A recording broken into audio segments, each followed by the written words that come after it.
Hi guys, good morning again. Let's eat again. Ngayon pala ako magdi-dinner guys. Alas 2 na, madaling araw. Let's eat guys. Ulam ko, yun, baka na parang sisig.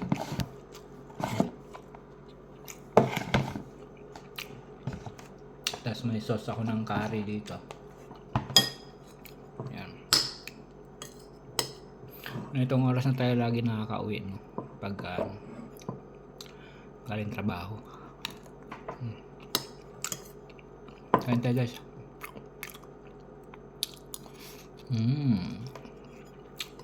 May manok naman ako.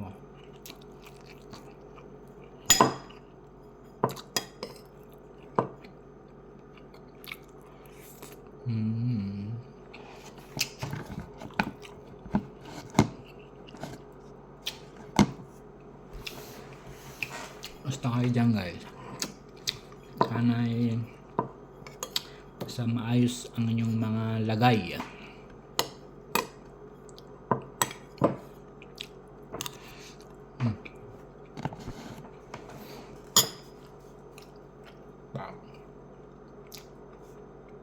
Pagod maglakad.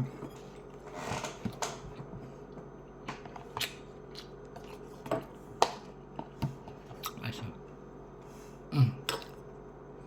kare.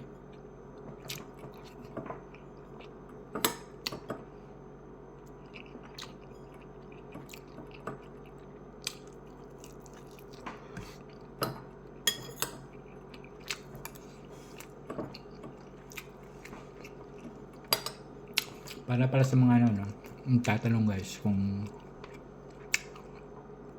paano kami nakapunta rito.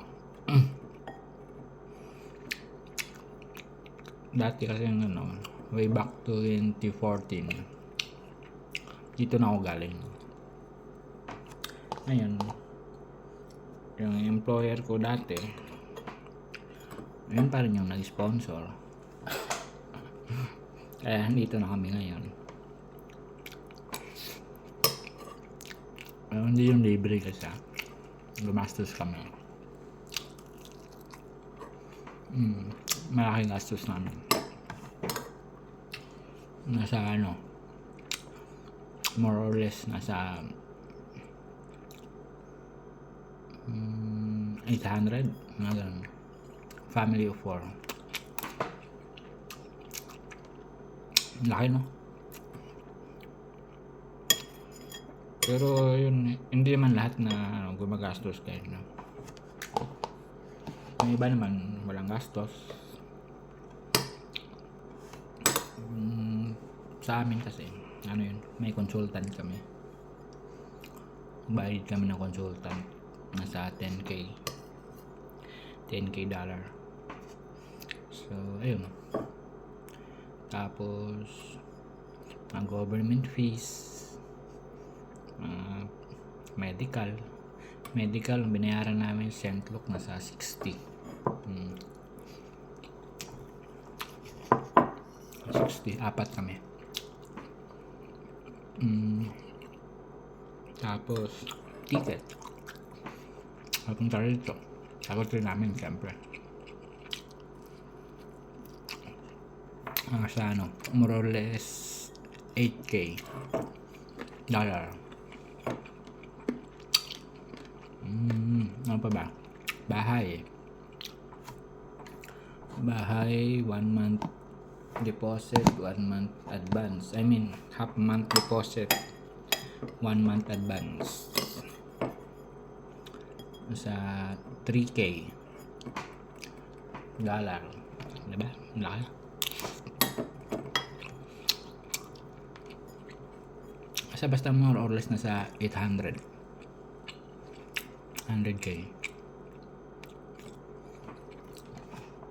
Kaya medyo mabigat-bigat din.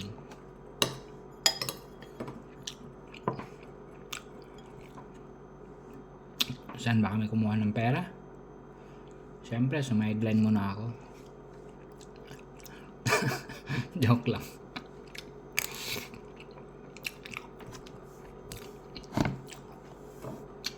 Basta.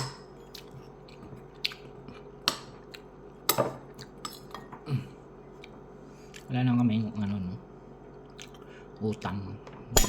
Pinanggastos. Wala naman.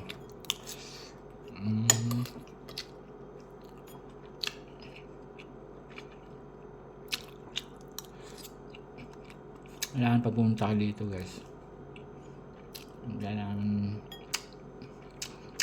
financially handa kayo. Kasi mabigat yung ano, sa bahay pa lang eh. So syempre hindi naman kayo agad sa sahod, may cut off pa yung sahod, isang buwan pa,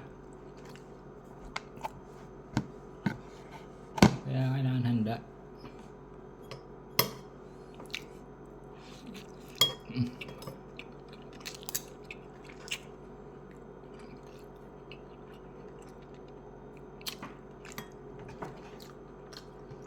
Yun lang. Pero yung iba naman, guys, walang gastos. Depende kasi, depende. Sa amin, hanggang ano na yun, hanggang PR. Yung binayad namin sa consultant, sila nang ko-process lahat. Wala na kami yung intindihin sa mga papers, bahala na sila. 10K.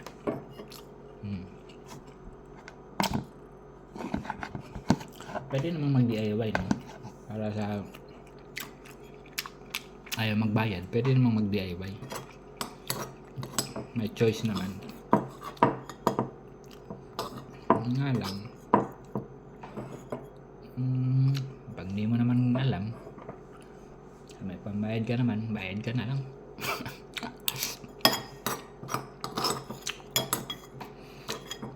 Worth it nga ba yung ano, yung tanong, ginastos namin? Ayan ang ano, abangan natin.